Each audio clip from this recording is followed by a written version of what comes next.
Top quality और consistent performance के लिए सिर्फ सिल्वर पंप नाम याद रखना। પંથકમાં પણ જામ્યો છે વરસાદી માહોલ। અહીંના ભાણવડ, નવાગામ, મોરઝર અને સઈ દેવળિયાની અંદર વરસાદ ખાબક્યો છે, જ્યાં કલ્યાણપુર, હરિપર, રાવલ સહિતના વિસ્તારોની અંદર ભરપૂર માત્રામાં વરસાદ વરસ્યો હોવાની આ તસવીરો સામે આવી છે।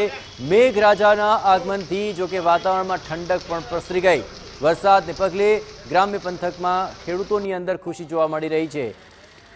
તો દ્વારકા અને તેની આસપાસના વિસ્તારોની અંદર શું વરસાદી માહોલ છે, વધુ વિગતે વાત કરવા જોડાઈ રહ્યા છે TV9 સંવાદદાતા જય ગોસ્વામી। જય, વરસાદી માહોલ છે અને હાલ જે અનરાધાર વરસાદ વરસ્યો છે, દ્વારકા અને તેની આસપાસના કયા એવા પંથકો છે કે જ્યાં સૌથી વધુ વરસાદી કહેર જોવા મળી રહ્યો છે? જય,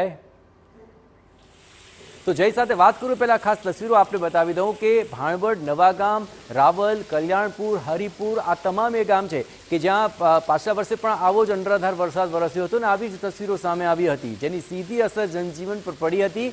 અને આ વરસાદી માહોલની અંદર ખાસ કરીને આ જે વિસ્તાર છે ત્યાં પાણી ભરાવાની સમસ્યા દર વર્ષે સર્જાતી હોય છે અને પહેલો જ વરસાદ અને પણ અનરાધાર, તેને કારણે આ પરિસ્થિતિનું નિર્માણ થઈ ગયું છે। દ્વારકાના કલ્યાણપુર પંથકમાં જે વરસાદી માહોલ છવાયો છે તેને કારણે અહીં ચારો તરફ જળબંબાકારની પરિસ્થિતિ, જેમાં મોરઝર, સઈ દેવળિયા, નવાગામ આ તમામ વિસ્તારોની અંદર પણ અનરાધાર વરસાદ વરસ્યો છે। ઉપરાંત હરિપર, રાવલ સહિતના વિસ્તારોની અંદર પણ વરસાદના સમાચાર મળી રહ્યા છે।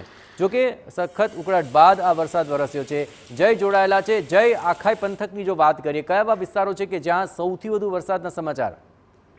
જયેશ, દેવભૂમિ દ્વારકા જિલ્લાના 4 તાલુકા પૈકી 2 તાલુકામાં ધોધમાર વરસાદ છે તે નોંધાઈ રહ્યો છે।